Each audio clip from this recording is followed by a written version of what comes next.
Magandang araw mga kaibigan. Bigyan natin ng opinion, reaction itong post ng Manila Bulletin. Tungkol ito sa kalagayan ng kalusugan ng Pangulong Marcos Jr. PCO Secretary Dave Gomez on President Marcos' health status. Sabi niya, the President has recently returned from medical care and is recovering from diverticulitis. His medical team notes his steady progress. Wow! Gumagaling daw, gumagaling. Kailang palaging absent sa mga schedule niya. Gumagaling naman. Oh, ano pa? Sabi ni Gomez, the palace will continue to focus on critical duties, but the executive secretary and other cabinet members who are his alter ego may represent him at some engagements. So, matagal na po. Ito no, pang ilang araw na ngayon na hindi na nakaka-attend ang Pangulo sa kanyang mga scheduled events. Palaging represent lang. Okay.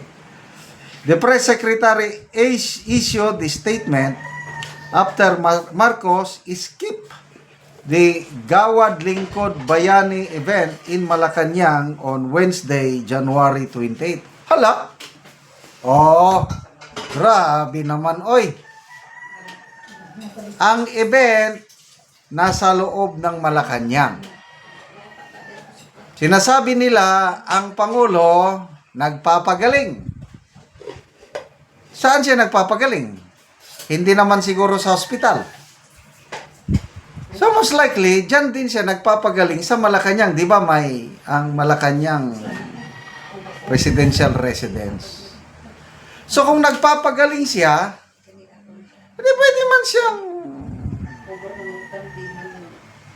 magpunta doon at magpakita proof of life ba? Palagi lang, kanina, si ano na ba yung Executive Secretary Ralph Recto, nirepresent niya si Pangulong Marcos kaninang umaga. Sabi niya, the President is fine. He's just resting in Malacanang. Nag-focus lang daw siya sa paperworks. So, ang pagkakaintindi ko, kung public event, palabas hindi mo ng Pangulo dahil magpahinga. Kailang pwede siya sa loob ng Malacanang kasi may mga paperworks na kailangan niyang basahin, kailangan niyang pirmahan, something like that. Kaya, nasa Malacanang. So, okay yun. Yung hindi siya makadalo sa labas. Nung una siyang nagkasakit, after that, nung nakalabas siya sa St. Luke's Medical Center, may engagement siya sa Lawag City. O yun, hindi siya nakapunta dahil malayo nga naman. Kaya si Congressman Sandro Marcos, nag-represent sa kanya, binasa niya ang speech ng Pangulo, sinabi niyang, my wife. May asawa na daw si Congressman Sandro, nawala naman. Binasa lang niya ang speech ng tatay niya. Tinawanan siya doon. Malayo. Then may sumunod pang event. Kalimutan ko ng saan. So pangatlo na kanina, absent na naman. Kailang sa loob ng Malacanang. Nandyan din ang Pangulo sa Malacanang dahil namimirma lang ng mga papeles. Bakit hindi nag-attend? Kahit hindi siya magbasa ng speech, okay lang sa akin. Pakita lang siya doon na gaganon lang, ipakita. Kung ako ang PCO Secretary, para maniwala ang taong bayan na magandang kalagayan ng Pangulo, hindi yung salita lang. Presidente yan eh. Hindi naman siya ordinaryong tao lang na poros lang salita. He's good, he's good, he's good, he's good. Proof of life or medical certificate or ang mga doktor magsalita, paliwanag nila ano ba talaga ang kalagayan ng Pangulo. Baka malala ko tuloy, yung tatay niya, yung nagkasakit siya ng lupus, doon siya sa loob ng Malacanang, may sarili siyang facility doon, loob ng Malacanang. Ito, tanong lang, hindi kaya nandyan ang Pangulo sa Malacanang, kaya lang, nakahiga kasi nga dahil, ito, haka-haka na lang. Speculation na lang dahil wala na may klaro na maniniwala ba kayo sa ito, Dave Gomez ha.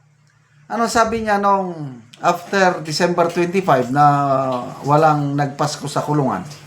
Nagsalita itong Dave Gomez na ito na sabi niya, before mag-New Year, may makukulong na. Oh, natupad ba yung sabi ni Dave Gomez? Hindi. O bakit pa tayo maniniwala sa kanya? Na he's recovering, so, kailan sila magpakita ng proof of life sa Pangulo? Yun ang tanong. Okay lang naman na magpagaling siya. Karapatan niya yan. Dalangin ko.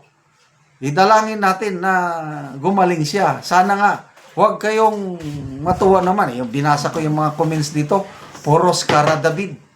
Na sana matupad na. Tignan natin ang mga people who reacted. Ang daming natatawa. Ano ba yan? Hindi ko na makita yung post. Basta nung tinignan ko, sa 1,000 people who reacted, 800 plus tumatawa. Hindi sila naniniwala na okay lang ang Pangulo or natutuwa sila na nagkakasakit ang Pangulo. Huwag naman. Mahalin natin, Pangulo natin yan, di ba? O, di ba, binutuhan natin? Pati, ipagdasal nyo. Ipagdasal nyong gumaling. Huwag naman yung ipagdasal na matupad ang kay Cara David. So, good luck, good health, God bless you.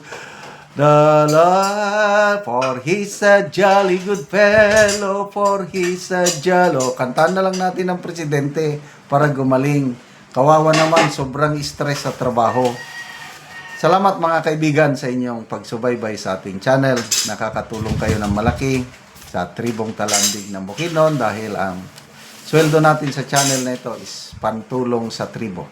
Namimigay tayo ng mga libreng yero at pako para makapagpatayo sila ng mas maayos na tahanan. Panoorin niyo ang video na ito. Ang balay ni Kuya sa tagaan na Mugiro. So mag-atop na siya. Siya nang gitangtang ang ilang mga atop nga silupin lang. Mga silupin lang. So kuwao na. O pilagid ka tuig nga ang ilang balay. Inaan lang ang itsura o. Mga silupin lang. Ano ni ang ilang kahintang o makita gid nato nga lisod gid kayo ang ilang pagtuig.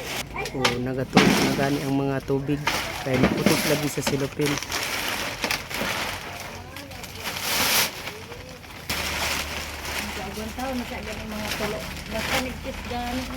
So mga gabok na gid kayo ang silupin o.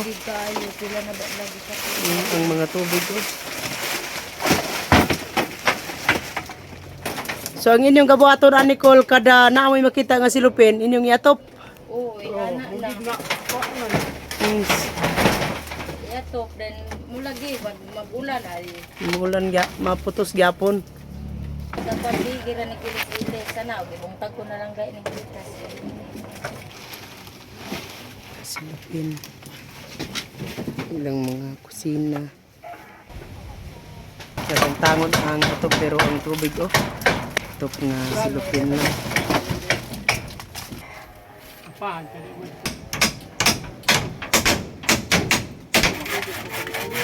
Karon naman sa pagtanggal maga-atop na po si Angkol. Ay nakuha naman tong iyang atop na mga silupin lang.